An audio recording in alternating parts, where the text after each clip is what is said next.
Hey, we talked about why we're in Syria. You ever wonder why we're in Syria? It's there because we're trying to help people. I'm here with Robert Yesamura, Hank Thompson. We're going to talk about Syria. Robert F. Kennedy Jr., he wrote an article. We covered some of it that appeared in the Politico. This is also over at Echo Watch, which is even of a longer version of that story. And there's some stuff that we left out I want to talk about. So what are we doing in Syria, right? So what America doesn't know is that the CIA, at our behest, has been toppling governments in the Mideast left and right, trying to all the time since the 40s. This is true. Iran, Syria, Jordan, Afghanistan, all of them. We've been had our fingers in. We want to control it. And Robert Kennedy says, while the compliant American press parrots the narrative that our military support for the Syrian insurgency is purely humanitarian, many Syrians see the present crisis as just another proxy war over pipelines and geopolitics. What? A pipeline? I've never once heard Rachel Maddow or Brian Williams mention a pipeline. And that's why we're in Syria. Did you ever hear that, Hank? No. You ever hear anybody mention that, a pipeline? No, not a lot of pipeline talk on Brian about Williams. What we're doing in Syria? No. How about you, Robert? You ever hear them talk about a pipeline? I haven't heard them talk about anything in terms of Syria that explained what the hell's going on. No, it's just that there's Assad they just say bad, Assad is bad, and ISIS cuts is people's bad, heads off, and Russia's there, and they're Russia's bad. there, and we're going to fix it. Mosul. And Mosul. A lot of people think the Syrian war started in 2011 with the Arab Spring, but instead it really began in 2000. Was it Ralph Nader? No. It was when Qatar proposed to construct a $10 billion, 1,500-kilometer pipeline through Saudi Arabia, Jordan, Syria, and Turkey. So now this has been going on for not just since 2000. In fact, he points out that the Bruce Lovett report, which is from the 50s, pointed out that when the CIA keeps intervening, that this is antithetical to American values, and it has compromised America's international leadership and moral authority without the knowledge of the American people. So like when the CIA overthrew the Iran government, tried to overthrow the Syrian government, the people on the ground know this stuff, but we don't know it here in America. So they know that. And the report, this is a report from our own government, the report blamed the CIA for the rampant anti-Americanism that was mysteriously taking root in the many countries in the world today. So it wasn't that they hate our freedom or our liberty. This is even back in the 50s. It was rampant anti-American was because of the CIA effing with other people's governments in the Middle East, all for war, and because they were afraid of Arab nationalism. Right? They saw that as fighting. We're going to fight Marxism, so we're going to fight Arab nationalism. And whenever an Arab country wanted to keep their own oil reserves for their own people, that meant we had to go stop that. Right? So here's the pipeline that he's talking about, by the way. So look at this. So here's the pipeline starting at Qatar. So this is by the way, this is natural gas.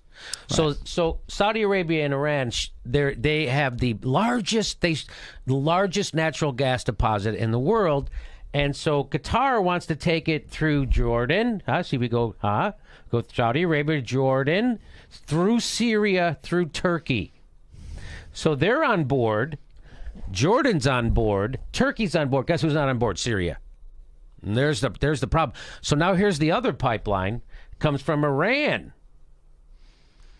These are the competing pipelines. Shia, Sunni.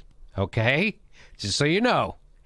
And Russia is against this one. They don't want this one. Russia is against it because Russia gives a lot. They're in bed with Iran. Russia doesn't want either. Right. But if they were going to have one, the Russians would lead. Well, let's get into it.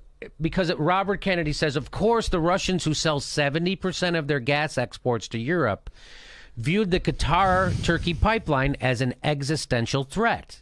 This is to your point, Robert. In Putin's view, the Qatar pipeline is a NATO plot to change the status quo, deprive Russia of its only foothold in the Middle East, strangle the Russian economy, and end Russian leverage in the European energy market. Mm-hmm. Well, they never tell you this stuff. Like, I mean, you have to seek this information out. It's out there, but you have to. They never say it like so it gets into the consciousness of the American people. They don't ever do that. In 2009, Assad announced that he would refuse to sign the agreement to allow the pipeline to run through Syria to protect the interests of our Russian ally. What happened then when he tells the United States and Saudi Arabia that I'm not going to let you have your pipeline? What do you think happened? Well, at that very moment that Assad rejected the pipeline, military and intelligence planners quickly arrived at a consensus that fomenting a Sunni uprising in Syria would be a good thing. At that very moment, they decided to, hey, let's overthrow this guy. According to Cy Hirsch, before the war started, Assad was moving to liberalize the country. Yeah, so they weren't going towards theocracy or fundamentalism. Syria was actually, again, the way Iran was before we messed it up, a secular democracy, right? So he was moving that way. According to him, he said they had internet and newspapers and ATM machines, and Assad wanted to move toward the West. After 9/11, get this, Robert, Assad gave thousands of invaluable files to the CIA on jihadist radicals, who he considered a mutual enemy. Who he still does. Yes, he does. We consider ISIS an enemy. So does Assad. Except we consider Assad an enemy, too. I say bomb them both, which is what we're doing.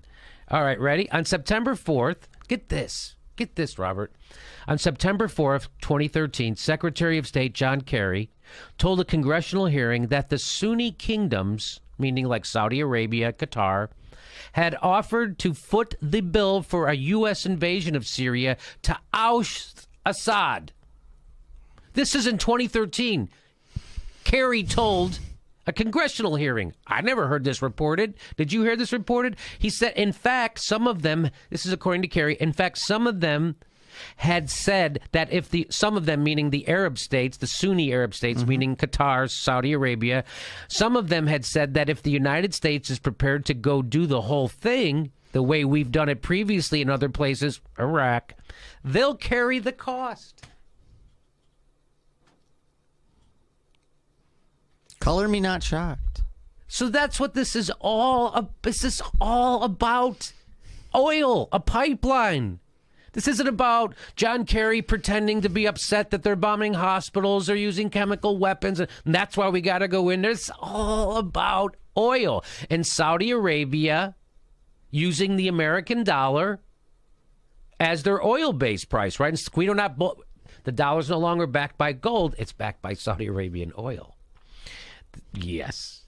So Kerry reiterated to that offer that the Saudis and the Qatar, the Sunni Arab states had made to Representative Ileana Ros-Lehtinen, if that's how you say her name, quote, with respect to the Arab countries offering to bear the cost of an American invasion to topple Assad, the answer is profoundly yes, they have. The offer is on the table.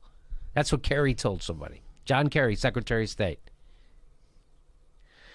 So in 2011, the U.S. joined France, Qatar, Saudi Arabia, Turkey, and England to form the Friends of Syria coalition. Boy, is that Orwellian. That's a really creepy sounding thing, man. That sounds like the worst sewing circle ever. In 2011, we founded the Friends of Syria coalition, which formally demanded the removal of Assad. The CIA then provided $6 million to Barata, a British TV channel, to produce pieces and treating Assad for propaganda. Saudi intelligence documents published by WikiLeaks show that by 2012, Turkey, Qatar, and Saudi Arabia were arming, training, and funding radical jihadist Sunni fighters from Syria, Iraq, and elsewhere to overthrow Assad. So that means all of our allies in the Mideast were funding the people we claim to be fighting. ISIS, cutting people's heads off, radical Islamic jihadists. Those people, the guy who's up, those people, our friends in the Mideast are funding. So they're funding our enemies. Our friends are friends with our enemies. The idea of fomenting a Sunni-Shia civil war to weaken the Syrian and Iranian regimes so as to maintain control of the region's petrochemical supplies was not a novel notion in the Pentagon lexicon. Really? This wasn't the first time they thought of it? No, in fact, a damning 2008 Pentagon funded RAND report proposed a precise blueprint for what was about to happen. The report observes that control of the Persian Gulf oil and gas deposits will remain, for the U.S., a strategic priority that will interact strongly with that of prosecuting the long war. Ugh.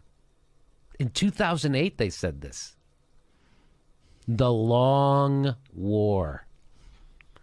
The long war to overthrow the uncooperative Bashar Assad was a feasible path to achieving the shared objective of completing the Qatar-Turkey gas link. So there's more to this. We'll cover it tomorrow. There's a lot more to this. We've covered some yesterday, covering this today. And by the way, let me just say, so I'm more moderate than you are. I'm not conspiracy-minded. None of this I don't believe. I believe every single thing about this, and I'll tell you why. Because it's been American foreign policy since 1940. Since the World War, to do this. Like, to do things like this. Nothing about this surprise. Matter of fact, this actually makes more sense as an explanation for most of what's been going on in the Middle East over the last 10 years than anything I've ever heard. I don't doubt any of this for a second. This is, of course, what's going on. No, it's freedom. They want democracy. They hate us for our freedom. They hate us because we have fun sports games. All right, They hate us because we have Coca-Cola. Yeah, 3 flavors of Pepsi. That's what it's all about. And this doesn't undercut or change the fact, like, you know, Assad's pretty shitty guy. Yeah, it doesn't change. Iran's pretty shitty state. Because they're a theocracy, because we made it that way. Right.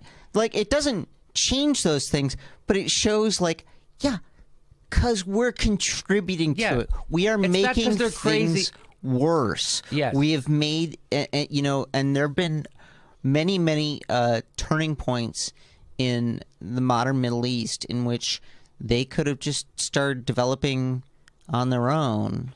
And they were. We have fucked it up. Well, Iran Iran was a they had an elected democracy. First democracy, and Mossadegh is how you say it. He wanted to export American style democracy across the Middle East, and they were like, no. America was like, no. We have to control it, and that's Arab nationalism, and that's Marxism, and that's not good. And so that's why they stopped all that, because those guys, like Mossadegh, wanted to keep the oil for his people instead of giving it to BP. And that's why they overthrew him. And then that's when they installed the Shah of Iran as the American puppet, who then used horrible right-wing strongman tactics against his own people for 20 years. And that led us to get the Ayatollah Khomeini, which we have now, which has been a blight on America for the last 35 years or 40 years. So that's what happened. Every time we do something, it blows up in our face. Hey, we're going to go fix Iraq. Look what happened. The exact opposite of what we wanted to have happen happened. We empowered Iran in the Middle East. And so what are we doing in Syria right now? It's all about oil, and it's all about control of this, not oil, gas pipeline. It's all about control of that. So this is great. We're going to do more of it. Don't ever believe anything your government tells you about this. John Kerry is lying about this. Every time he goes on TV, he's lying about it. Barack Obama is lying about it. Hillary Clinton is lying about it. And no matter who talks about this in the government, they're lying. So whenever John Kerry comes out and says something, just don't believe it on its face.